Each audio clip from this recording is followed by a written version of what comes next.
Halo, pagi bro. Pagi juga Pak. Oke bro. Kenapa ikut program vaksin ini bro? Ya Pak, karena kita satu mengikuti aturan dari dalam pekerjaan. Oke. Kewajiban untuk vaksinasi. Oke. Ada MCU sama antigen. Antigen. Dan satu lagi membantu pemerintah untuk menangani COVID-19. Amin. Terima kasih ya bro ya. Amin Pak. Amin. Selamat pagi Teh. Ya, selamat pagi. Boleh tahu kenapa ingin divaksin di sini? Untuk membantu program pemerintah Melawan COVID-19 melawan ya. COVID-19. Oh iya, suami sudah divaksin? Udah. Sudah ya, alhamdulillah ya. Program vaksinasi COVID-19 terus dilakukan pemerintah Indonesia untuk memerangi pandemi COVID-19 yang sudah terjadi di Indonesia 2 tahun lebih ya guys ya. Makanya pemerintah terus mengejarkan program vaksinasi agar di seluruh pelosok negara Indonesia dilakukan program vaksinasi ya, untuk mengejar herd immunity guys ya.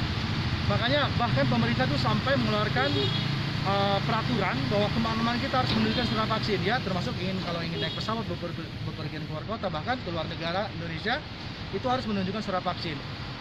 Ke mall juga bahkan harus menunjukkan surat vaksin. So lagi ngantri untuk vaksin.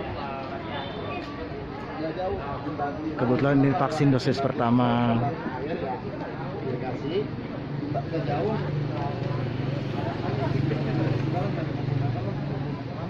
Adapun syarat untuk penerima vaksin ya, Bapak-bapak, Ibu-ibu, sebelumnya untuk diketahui syarat penerima vaksin yang pertama berumur lebih dari 18 tahun. Jadi 18 tahun ke atas ya, Bapak-bapak, Ibu-ibu. Dan yang kedua sedang tidak hamil, karena nanti ada program untuk tidak hamil. Yang ketiga belum pernah vaksin jenis lain ya. Jadi ini untuk vaksin yang pertama, bukan vaksin yang diulang. Ini untuk vaksin yang pertama.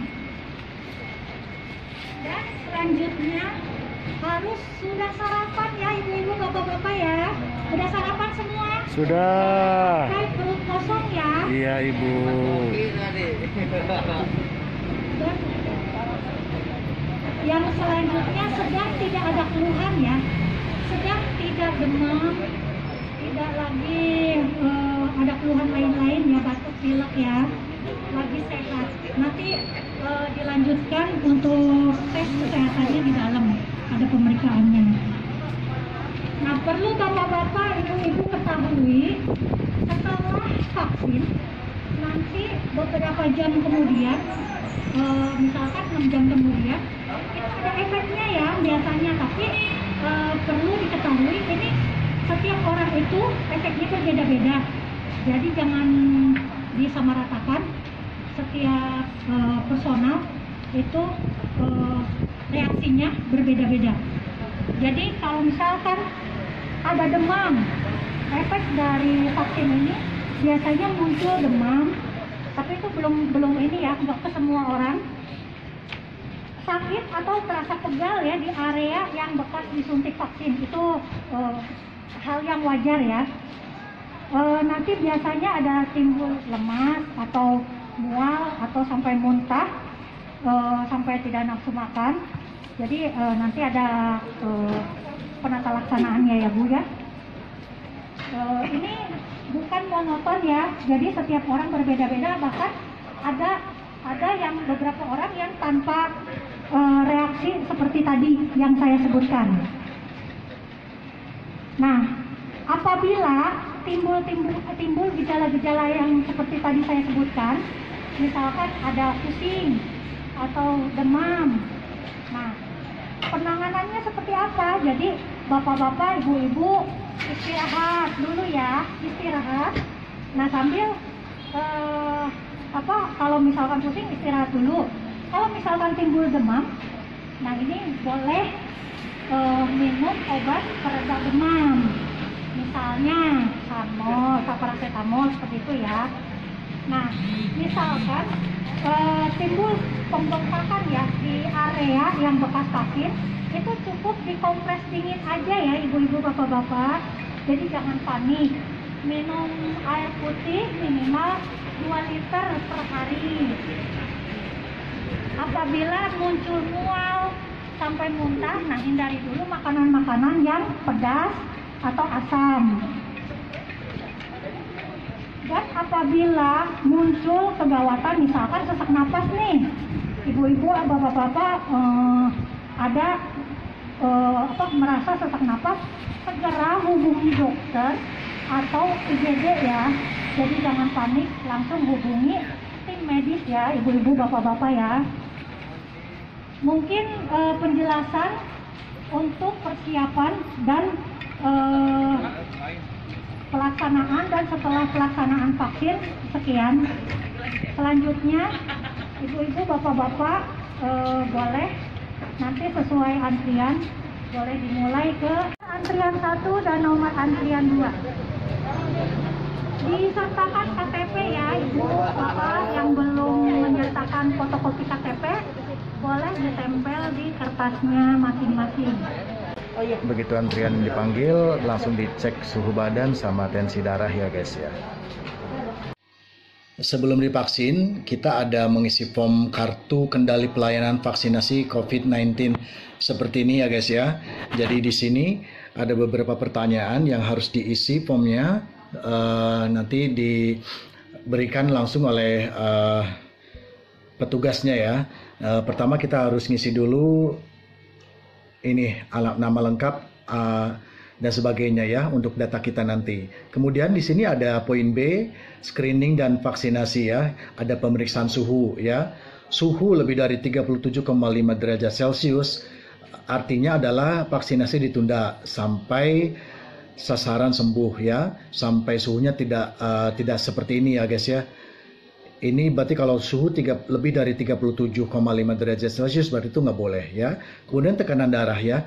Jika tekanan darah lebih dari 180/110 mm atau per Hg pengukuran tekanan darah diulang 5-10 menit kemudian. Jika masih tinggi maka vaksinasi ditunda sampai terkontrol ya guys ya.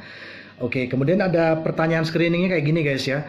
Pertanyaan untuk vaksinasi yang pertama, apakah Anda memiliki riwayat alergi berat seperti sesak nafas, bengkak, dan urtikaria seluruh badan atau reaksi berat lainnya karena vaksin? Ya, jika ya, vaksinasi diberikan di rumah sakit. Ya, jadi ini ada jawaban ya atau tidak, di checklist aja menurut pengalaman ya. Ini screening harus jujur ya guys ya. Kemudian pertanyaan untuk vaksinasi yang kedua, apakah Anda memiliki riwayat alergi berat setelah divaksinasi COVID-19 sebelumnya? Ya, jawab aja ya atau tidak. Jika ya, merupakan kontradiksi untuk vaksinasi kedua, ya guys ya. Kemudian pertanyaan kedua, apakah Anda mengidap penyakit autoimun seperti lupus? Ya, jika ya, maka vaksinasi ditunda. Jika sedang dalam kondisi akut atau belum terkendali, ditunda juga vaksinnya. Ya. Kemudian, apakah Anda sedang mendapat pengobatan untuk gangguan pembekuan darah, kelainan darah, defisiensi imun dan penerima produk darah atau transfusi?